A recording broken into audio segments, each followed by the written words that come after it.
ကျွန်တော်ဒီနေ့ပြပြပြီးတော့မှာတော့ခု2024မှာတစ်ထွက်ရှိလာတဲ့ Ryan MV ရဲ့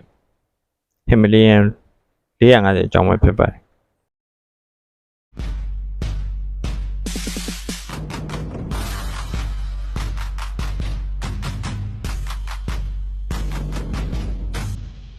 ကျွန်တော် channel လေးကတော့ channel နဲ့ပတ်သက်တဲ့ဗီဒီယိုတွေနဲ့တစ်ထွက်ရှိလာတဲ့ဆိုင်တွေအကြောင်းဒီစပေးနေတာဖြစ်ပါတယ်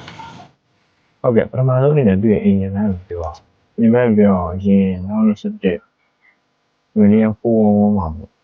411မှာကဒီရဲ့17ccရှိတယ်2024 450ကို450မှာတော့ဒီမှာ450cc တက်လာဒီကောင်ရဲ့ velocity ထွက်လဲဆို34 horsepower ကြီးရတယ်အရင်24 horsepower 34 horsepower ထိကြီးရတယ်နောက်ပြီး engine ကဒီမှာ air force နဲ့ကလည်း liquid force နဲ့ပြောင်းသွားတယ်ဒီမှာအရင် SOHC စနစ်နဲ့ single overhead gunshot ကို imshot တစ်ချောင်းနဲ့စနစ်ကနေပြီးတော့ UAE စနစ်ထိပြောင်းလာတယ်နောက်ဆုံး gearbox ကအရင်4မှာ 5 speed ပြန်5ချက်ပဲပါပြီးတော့အခု OPP မှာ6 speed gearbox 6ချက်ပါလာတယ်နောက်တက်ကလပ်ပိုင်းမှာဆိုရင်လည်းEuro watch လက်ကလည်းတော့အခု assistant slipper တွေကြည့်ပြောင်းလာတယ် slipper တွေဆောင်းသွားရဆိုလို့ရှိရင်ဒီများနေရှင်းများနေတယ်ဒီကတောင်းတဲ့အချိန်မှာညံနေတော့ဘူး15ကျမရဲ့အဝန်ဘက် P3 မှာအဲ့ဒါစနေassistant slipper တွေဆိုတော့တဲ့ပုံမြင်အဲ့လိုရှိထားတယ်ဗျာအဲ့လိုတွေ့အင်ဂျင်ပိုင်းဟုတ်ကဲ့နောက်တစ်ခုသွားလိုက်ရအောင်နောက်တစ်ခုကကျွန်တော်တွေ့ရဲ့ design ပိုင်းအခုပုံပြောင်းမှာဒီရင်ရဲ့လုံးလေးဖြစ်လာတယ်များကိုကောင်းများဟိုဟာရှင်းမျိုးဖြစ်လာများလေးနဲ့မြောက်တက်ထားတယ်ပဲတွေ့အရင်ပုံဟောင်းမှာကျတော့ CEO ကဒီတောင်းဆန်တယ်ရှင်း market တွေအစားကိုပေးချောင်းကြည့်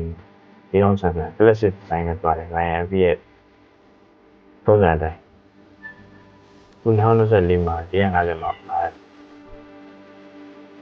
ဒီအကန်ဂျန်ဆန်နောက်အောင်လည်းပို့တွားတယ်ရှားရတဲ့ design မှာဟုတ်ပြီပြီးတော့နောက်ထပ် suspension ပိုင်းမှာဆိုရင် 41mm telescopic fork လေးဟင်ပြီးတော့ 43mm fork လေးဖြစ်သွားတယ်ရှေ့ suspension ပေါ့နောက် suspension မှာလည်း suspension travel ကို 20mm အထိလို့လာနိုင်တယ်ပြီးတော့သူရဲ့ရှေ့နောက် suspension တွေအကုန်လုံးကို short wire တစ်စိပ်ပဲသုံးထားတယ်short wire နဲ့ connect လုပ်ထားတာပေါ့ short wire တစ်စိပ်ပဲသုံးထားတယ်ဒါတော့သူရဲ့ suspension ပိုင်းအခုနေသူ့ brake ပိုင်းကိုပြောရမယ် brake ပိုင်းမပြောခင်မှာရှေ့ကိုနောက်ကိုပေါ့အဲ့တော့နော်411မှာဘယ်လိုလာလဲတော့မသိဘူး450မှာ spoke wheel နဲ့ပဲလာတယ် tubeless tire ဖြစ်သွားပြီ tubeless ဖြစ်သွားပြီနော်ဖြစ်သွားရင်တော့ရှေ့ brake drum များနောက် drum များတွေကလည်း 20mm ထင်တယ်အဲ့တော့ဒီ size ကြီးလိုက်ရဆိုတော့ ABS ကတော့ဒီဘိန်းမှာလည်းပါတယ်ဒီဘိန်းမှာလည်းပါလာပါနေအောင်မှာကျွေးရ channel ပါပဲအဲ့တော့ ABS ကပြောင်းလဲမှုမရှိပါဘူး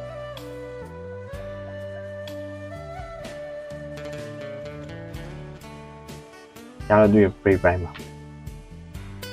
brake ပိုင်းခွေပိုင်းပေါ့နောက်က16လက်မအောင်သုံးထားတယ်အရှိက21လက်မကိုစိုက်ကိုသုံးထားတယ်အဲ့ပိုင်းနဲ့ပို့ပြီးသွားဆင်းလို့တော့အဲ့တော့ဘန်ဂျာဆက်ဆန်နေမှာပေါ်ဝကြပါတယ်ဒီ website တွေရတယ်ဟုတ်ကဲ့နောက်တစ်ခုအနေနဲ့သူ့ရဲ့ electronic ပိုင်းပေါ့ electronic ပိုင်းမှာဆိုရင် True Channel ကဒီ earphone engine ပဲ earphone engine ကိုအားပြောင်းလဲသွားလဲဆိုတော့ ယူလီပါယူနေဖို့တော့ right and wire စနစ်ဖြစ်သွားပြီဒီပါဆန်ဆာနဲ့ပေါ့ဒီပါဆန်ဆာနဲ့ပြီးတော့ပြတိုင်ခွက်ကအရင်လိုချုပ်ချက်ခတ်မနေတော့နှစ်ခုသုံးခုဖြစ်နေတော့ဘူးလေးလက်မ TFT display ဖြစ်သွားခု TFT display ပေါ့အဲ့ပေါ်မှာဘာပါမယ်ဆိုရင်ဘာပါမလဲဆိုလို့ရှိရင် guiding mode တွေချိန်လို့ရမယ် guiding mode ၄ခုပေါ့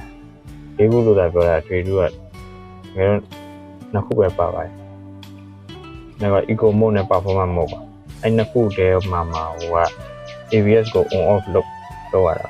အဲ့ဒါပဲကွာတာအဲ့ကွာတော့၄ခုပြောရတယ်